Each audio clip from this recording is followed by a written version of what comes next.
My girlfriend stood in front of her entire family and told them I was a nobody. She said I had never contributed anything meaningful to her life.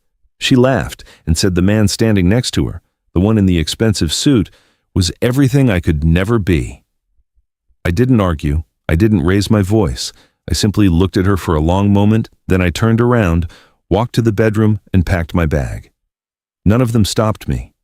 None of them even asked where I was going. But not one of them knew about the agreement I had quietly made 8 months earlier. An agreement that was about to change everything. If you enjoy dramatic stories like this, make sure to subscribe to Francisko's Stories for more. New stories every week. Hit that subscribe button and turn on the notifications so you never miss one. Let me take you back to the beginning, because this story doesn't start with betrayal. It starts with love, or at least what I believed was love at the time. Her name was Daniela. I met her when I was 24 years old, working 2 jobs and trying to save enough money to start something of my own. She was warm, funny, and she made me feel like the most important person in any room we walked into together.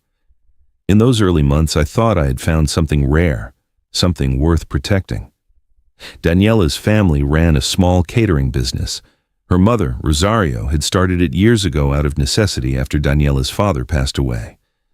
The business had kept the family afloat, but by the time I came into the picture, it was barely surviving.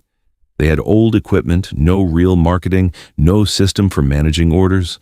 It was held together by Rosario's stubbornness, and not much else. I didn't mind. I came from nothing myself, and I respected people who fought to keep things alive. Within a few months of dating Daniela, I started spending my weekends at the family kitchen. I wasn't asked to, I just showed up because that's the kind of person I was. I helped reorganize their supply orders to cut costs. I built them a simple website. I created a booking system so they could manage events without losing track of clients. I even put in $3,000 of my own savings to replace a broken commercial oven that had been holding them back from taking larger contracts. Rosario cried when that oven was installed. She held my face in both hands and told me I was like a son to her. Daniela kissed me in the middle of the kitchen and whispered that she had never felt so lucky. I believed her. Over the next 2 years, the business grew. And I mean it genuinely grew. We went from small birthday parties and office lunches to corporate events, wedding receptions, and regular contracts with 2 local hotels. I was the one who negotiated those hotel contracts. I was the one who stayed up late building their pricing model and their service menu. Daniela managed the social media accounts and did a good job with it. Her brother, Marco, handled deliveries. Their cousin helped in the kitchen. But the foundation, the structure, the deals, that was largely my work. I want to be clear about something. I never kept score at the time. I wasn't helping them because I expected something in return. I did it because I loved Daniela, and her family had become my family. When you love someone, you invest in them. You build with them. That's what I thought I was doing. But somewhere along the way, something shifted in Daniela. I noticed it slowly at first. She started canceling our plans more often. She became distant on weekends. She stopped asking about my own goals, my own ideas. I had been putting my personal savings plans on hold for 2 years to support her family's business, and she had stopped asking how that felt. She was polished now, more confident, meeting new people through the business connections we had built together. And the new version of Daniela seemed less interested in the man who had helped her become that version. I told myself it was stress. I told myself that things would settle down. I made excuses for her the way people in love always make excuses. Then, one evening, about 5 months before everything fell apart, I came home to find Daniela unusually quiet. We sat at the kitchen table and she barely spoke through dinner. When I asked her what was wrong, she said nothing, but her phone kept lighting up with messages she quickly turned face down. I didn't accuse her of anything. I didn't demand to see her phone. I just said quietly, "I'm here if you need to talk." She nodded and went to bed early. 2 weeks later, I found out about him. His name was Esteban. He was 32 years old, came from a wealthy family, and had recently become one of the catering business's biggest clients after booking them for his company's annual gala. He drove a car that cost more than my yearly salary. He wore watches I'd only ever seen in magazines. And he had apparently decided that along with booking the catering services, he was also interested in the woman running the social media accounts. I didn't learn about it from Daniela. I learned about it from Marco, her own brother, who pulled me aside one afternoon looking deeply uncomfortable. He said he thought I deserved to know. He said Daniela had been meeting Esteban privately for the past 3 weeks. He said he was sorry. I sat with that information alone for several days. I didn't confront Daniela immediately. I needed to think clearly, and I've never been someone who acts out of raw emotion. So I thought. I went over everything in my mind, and during those days I made a quiet decision. But I will come back to that decision. When I finally confronted Daniela, it was a Thursday evening. I laid everything out calmly.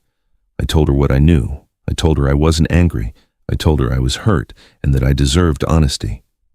What I was not expecting was her response. She didn't apologize. She didn't even look embarrassed. She sat across from me with this strange new composure and said almost casually, "I think we've grown apart, Daniel. You're a good person, but honestly, I've been carrying this relationship for a long time." I stared at her. "You've been carrying it," I repeated. "You've been helping with the business, yes," she said, like she was listing a minor favor. "But Esteban has ambition. He has vision. He can take me places you never could." I didn't respond right away. I just looked at her. This woman I had given 2 years to. This woman I had poured my savings, my time, my energy, and my genuine heart into, telling me, with a straight face, that I was the one who had fallen short. I asked her if she wanted to end things officially. She said yes. I nodded slowly and stood up. I said, "Okay," and I meant it. Not because I wasn't hurting, but because the version of her sitting in front of me was not the woman I had fallen in love with, and I wasn't going to beg someone to choose me. I wish I could tell you that was the worst of it, but it wasn't. The following Sunday, Rosario hosted a family lunch. I didn't attend, obviously, but what I learned afterward came from Marco again, who called me that evening sounding embarrassed on behalf of his entire family. Esteban had come to the lunch. He sat at the table where I had eaten dozens of meals over 2 years, and apparently, at some point during the afternoon, the subject of me came up. And according to Marco, Daniela told her family, with Esteban sitting right beside her, that I had never really been serious about my contributions. She said I had helped a little in the beginning, but that the business had grown because of her mother's hard work and her own marketing skills. She said I had always been more of a burden than an asset, because I didn't have the kind of financial standing that someone in their position actually needed. Her aunt had laughed, her cousins had nodded along, and Rosario, the woman who had once held my face and called me her son, had said nothing to correct any of it. Marco said he left the table and went to sit outside alone. I stayed quiet on the phone. I thanked Marco for telling me. And then I sat in my apartment for a long time, not crying, not angry, just very still. That Monday morning, I did what I had quietly set into motion weeks earlier. I made a phone call to confirm that everything was in place. The person on the other end confirmed it was. I thanked them and hung up. Then I got on with my life. I want to tell you about what I did during those early weeks because I think it matters. I didn't sit around hoping Daniela would realize her mistake. I didn't scroll through her social media watching her post pictures with Esteban. I closed that chapter decisively, and I directed every ounce of my energy into my own future. I'd always had a project in the background, a small logistics idea I had been quietly developing in my spare time, even during the years I was helping the catering business. It was a system for connecting small catering and event companies with last-minute suppliers, a kind of emergency sourcing platform for the events industry. I'd built a rough prototype over evenings and weekends. I'd never had the time or money to push it further because I'd been too invested in someone else's dream. Now I had both.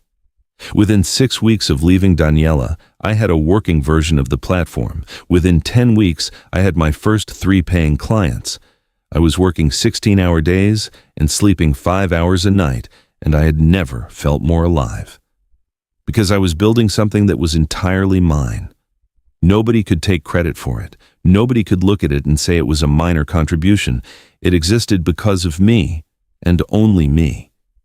Meanwhile, I started hearing things through Marco, who kept in occasional contact. It started with small things. The hotel contracts I had negotiated had both included personal relationship clauses, meaning I had developed those connections directly with the hotel event coordinators, and my continued involvement had been an informal but understood expectation. When I was no longer in the picture, one of the coordinators reached out to me directly to ask what had happened. I told her politely that I had stepped away from the business for personal reasons. She thanked me for the past work and told me they would need to reassess the partnership. I told her I understood completely. That contract renewal came up 6 weeks after I left. The hotel did not renew. The second hotel followed a month later. Those 2 hotels had been responsible for nearly 40% of the catering business's monthly revenue. According to Marco, Daniela told her mother it was just a slow season. She told her that Esteban's connections would more than replace those contracts. She was confident. She was certain. She had Esteban now, and Esteban was supposed to represent the upgraded version of everything I had tried to offer. But Esteban, as it turned out, was far more interested in Daniela the girlfriend than in Daniela the business partner. He didn't make introductions. He didn't open doors. He took her to expensive dinners and bought her gifts and flew her to a beach resort for a long weekend, all of which looked very good on her social media, none of which helped her mother pay the supplier invoices. And here is where the quiet decision I mentioned earlier begins to matter. 8 months before the breakup, when I had first started feeling something off in the relationship, before I even knew about Esteban, I had done something practical. Practical is the only word I can use for it. The catering business operated out of a commercial kitchen space they rented in a small building on the edge of town. The building had come up for sale about a year earlier, and at the time, Rosario had mentioned offhand that she wished she could buy it. She didn't have the capital, and nobody pursued the idea further, but I had researched it quietly on my own, and when the price dropped, I made contact with the owner. I bought the building, not in my name alone. At the time, I had structured it as a lease-to-own arrangement with an investment partner I trusted, a friend from my earlier years who had capital and wanted a low-risk property investment. The monthly rental amount that Rosario paid was actually going toward the purchase, but the title was held by a property LLC that my friend and I controlled. Rosario knew she was renting. She did not know who actually owned the building. The previous owner had simply transferred the lease to the new ownership entity without details. I had done this with the intention of eventually telling Daniela and her family. I had imagined, in some earlier version of my future, revealing it as a kind of gift, showing them that their home base was secure, that I had built something for all of us, that future was no longer on the table, which meant the building was mine. I want to be very careful here, because I am not a cruel person. I was not sitting in my apartment plotting revenge. I was not celebrating their difficulties. What I was doing was protecting an asset I had legally and rightfully purchased with my own strategy and resources. If anything, I felt a profound sadness about the way things had unfolded, but sadness was not going to make me act against my own interests. 3 months after the breakup, the lease on the commercial kitchen came up for its annual review. My property manager, acting on my instructions, sent a standard notice that the rental rate would be adjusted to reflect current market value. The new rate was 30% higher than what they had been paying. I was told later that Rosario sat down when she read that letter. The existing revenue was already reduced without the hotel contracts. The supplier relationships I had managed were fraying because nobody was maintaining them with the same consistency I had brought. Daniela was distracted. Marco was doing his best, but he was a delivery driver by training, not an operations manager. And now the rent was going up. Daniela called me for the first time in 3 months. I let it go to voicemail. Her message was brief. She said she needed to talk to me about the kitchen space. She said she had heard through someone that the building had changed ownership and she wanted to understand the situation. Her voice was controlled, but I could hear something underneath it, something she wasn't used to feeling in relation to me. Uncertainty. I didn't call back that day. I thought carefully about what I wanted to say and how I wanted to say it, because I knew that how I handled this moment would define what kind of man I was, and I had no interest in becoming bitter or vindictive. I had every interest in being clear. When I did call back, 2 days later, I kept the conversation brief and professional. She asked about the building. I confirmed that I was the owner through my LLC. There was a very long silence. You bought the building, she said. Not a question, a statement. The way you say something when your brain is still catching up. About 8 months ago, yes, I said. Another silence. Daniel, she started, and her voice had shifted into something softer, something searching. I had no idea. I mean, we should talk about this. Maybe we could. The lease terms are what they are, I said gently. My property manager is the right contact for anything related to the rental agreement. I'll have him send over his details again. I'm not calling about the lease, she said. I'm calling about us. I think I made a mistake. I took a breath. Daniela, I said, I genuinely wish you well. I hope the business finds its footing, but there isn't an us to talk about. That door's closed. She was quiet for a moment. Then she said, It's because of Esteban. I know that's what you think. It's not about Esteban, I said. It's about the Sunday when your family sat at a table and you told them I was a burden. That's what I'm walking away from. I heard her exhale sharply, and then she said very quietly, I didn't mean it like that. I know, I said. And I did believe her in some small way. I believed she had said it to perform for an audience, to position herself, to protect her own pride in front of a new man. I don't think she sat alone and genuinely believed I was a burden. But intent doesn't erase impact.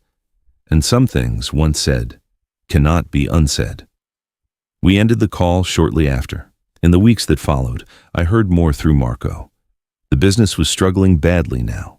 They had lost additional clients due to some inconsistency in service quality. The higher rent was eating into reserves they didn't really have. Esteban had grown noticeably cooler in his interest, the kind of cooling that happens when the glamour of a new relationship meets the practical reality of a difficult situation. He had not, as promised, opened any new doors. He had taken Daniela out to dinners, and then, gradually, the dinners became less frequent, the calls became shorter, and one morning Daniela apparently woke up to the quiet understanding that she had traded something real for something that was always going to be temporary. I felt no satisfaction in knowing this. I want to be honest about that. There was no part of me that celebrated what they were going through. I had loved these people. Rosario had been my family for 2 years. Marco had been like a younger brother to me. Even Daniela, even after everything, I did not want to see suffer. But I also understood something important. I had not caused their situation. I had simply stopped preventing it. There is a difference, and it matters. The call from Rosario came on a Tuesday morning, 4 months after the breakup. I answered because it was Rosario. Whatever had happened, she was an older woman who had built something with her own hands, and I respected that too much to ignore her. Her voice was tired, not the voice of a proud woman performing for an audience, just tired. She said, Daniel, I owe you an apology. I said, You don't have to do this, Rosario. Yes, I do, she said. What was said about you in my house was wrong. What was said about you at my table was wrong. You were never a burden. You were the best thing that ever helped us. And I let my daughter's excitement about someone new make me forget that. I'm sorry. I was quiet for a moment. I appreciate you saying that, I told her. I really do. Then she asked if we could meet. She said she wanted to talk about the kitchen, about the business, about whether there was any arrangement that could work going forward. She said she wasn't asking for charity. She said she just wanted to talk, person to person, without lawyers or property managers in between. I agreed to meet her. We sat in a small cafe a few days later. She looked older than I remembered, in the way that hard months can age a person. She had a folder of papers with her, financial records, which told me she was being serious and not just emotional. She walked me through where things stood. It was not good. Without the hotel contracts, without the consistent supplier relationships, and with the higher rent, they were looking at serious losses within another 2 months. I listened to everything. I asked questions. I treated it like a business conversation because I think that was the respect she deserved. Then I told her what I was willing to do. I was not willing to reverse the rent increase completely. The market rate was the market rate, and I had an investment partner whose interests I also had to protect. But I was willing to offer a structured 5-year lease at a rate between the old amount and the new one, with fixed annual increases, giving them cost predictability for half a decade. I was also willing to use a professional contact of mine to help them reapproach one of the hotel coordinators, not to restore the old contract, but to potentially build a new, smaller one on different terms. I was not doing this for Daniela. I was doing it for Rosario and for Marco and for the workers in that kitchen who had nothing to do with what had happened between me and the woman I used to love. Rosario looked at me for a long moment across that cafe table. "Why are you doing this?" she asked. "Because being treated badly doesn't mean I have to become the kind of person who treats others badly," I said. She reached across the table and put her hand on mine.